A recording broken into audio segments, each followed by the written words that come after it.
ለዘመናት በሰፈነው ልዩነትና አለመግባባት ምክንያት ሀገራዊ አንድነታቸው ሲፈተን የቆዩ ኢትዮጵያውያን ዛሬ በጋራ የምክክር ጠረጴዛ ዙሪያ ተቀምጠው የጋራ ዕጣ ፈንታቸውን በውይይት ለመወሰን መነሳሳቱ ታሪካዊ የለውጥ ምዕራፍና ትልቅ የስኬት ማብሰሪያ ነው።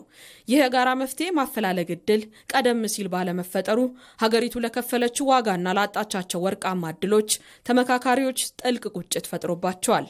ኢትዮጵያ በውይይትና በሰለጠነ መንገድ ልታስወግዳቸው የምትችላቸውን ማህበራዊና ፖለቲካዊ ችግሮች በውዝግብና በትርክት በመግፋቷ ምክንያት የደረሰባትን ዘመናት የተሻገረ ጉዳት ያስታወሱት የምክክሩ ተሳታፊዎች አሁን የተዘረጋው መድረክ ሐሳብን ያለምንም ገደብና ስጋት በነጻነት ለማንሳት ለማዳበርና ወደ ጋራ ማዕከል ለማምጣት ሰፊ ዕድል በመክፈቱ የጠፋውን ጊዜና ዕድል ለማካካስ ትልቅ ተስፋ እንደፈነጠቀላቸው ተናግረዋል። እስካሁን በነበረው ሂደት ውስጥ ከ10 ጀምሮ 50 ላይ ከ50 250 ላይ ከ250 ወደ 500 ሲመጣ ብዙ ሰዎች የአንዳንድ ሚስ አንደርስታንዲንግ ከመፈጠሩ የተነሳ እኔ የተናገርኩት ቃላት እኔ ያነሳሁት ሐሳብ አልገባልኝም የሚል ቅሬታዎች እያሰሙ ነበር።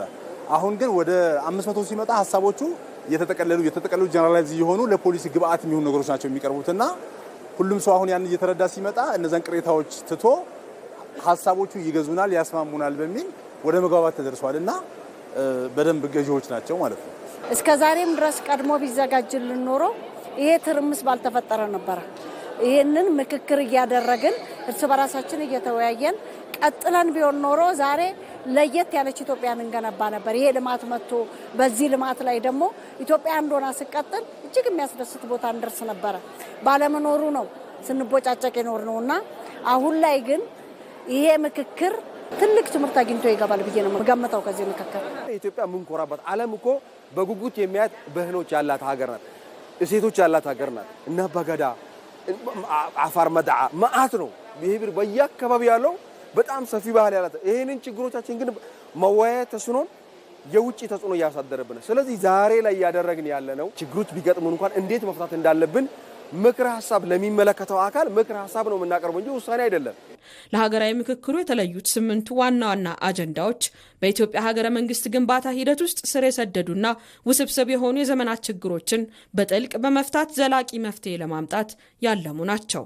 በምክክር መድረኩ የሚነሱ ማናቸውም አጀንዳዎች ለውይይት የሚቀርቡ ምክረ ሐሳቦች እንጂ ቅድመ ሁኔታ የተቀመጠባቸው የመጨረሻ ውሳኔዎች አለመሆናቸውን ተመካካሪዎች ይናገራሉ።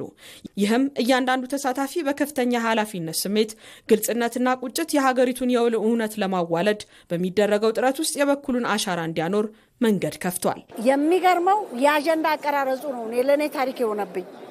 ትክክለኛውን የኢትዮጵያ ሕዝብ ውስጥ ያለውን ችግር አብጠርጥሮ የወጣና የተያዘ አጀንዳ ስለሆነ በምንም አይነት መልኩ ሳይፈታ የሚቀርም የለም፣ ይፈታልም ብዬ አስባለሁ።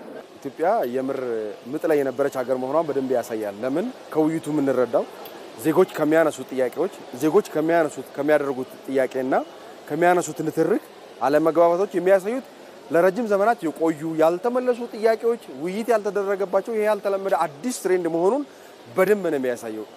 ያ ደግሞ ምልክቶቹ የትኞቹ ስል አንድ ሰው አንድ ነገር ሲያወራ የማንነት ጥያቄ ሲያነሳ ወይ የሕገ መንግስት ጥያቄ ወይ የሰላም ጥያቄ ሲያነሳ አንዱ ፔሸንስ ሆኖ አያዳምጥም። ምክንያቱም ውስጡ ቁስል ያለበት ስለሆነ አሁን እውነትም ኢትዮጵያ ምጥ ላይ ነበረች፣ እውነትም አዲስ ሰውን ኢትዮጵያ እየፈጠረ ነው የሚያስብል ነገር ነው። በደንብ ተስፋ ያለው ነገር ነው የሚያሳየው። ይሄ ምክክር እነዚህ ጎጂ ነገሮች ከኢትዮጵያ ምድር ተወግደው በመተባበር በመነጋገር በመረዳዳት ሐሳብ በመለዋወጥ ጥሩ ነገር ወደፊት ሀገሪቷ ልታገኝ ትችላለች። ህዝቦች በመፈቃቀር ሊኖሩ ይችላሉ። ሀገሪቷ ሰፊ ነች። ሰርቶ መብላት የሚፈልግ ሰው የሚበቃት ሀብትና ቦታ አላት እና ይሄ ምክክር ይህንን ነገር በደንብ በጥሩ ሁኔታ ሊያስኬድ ይችላል።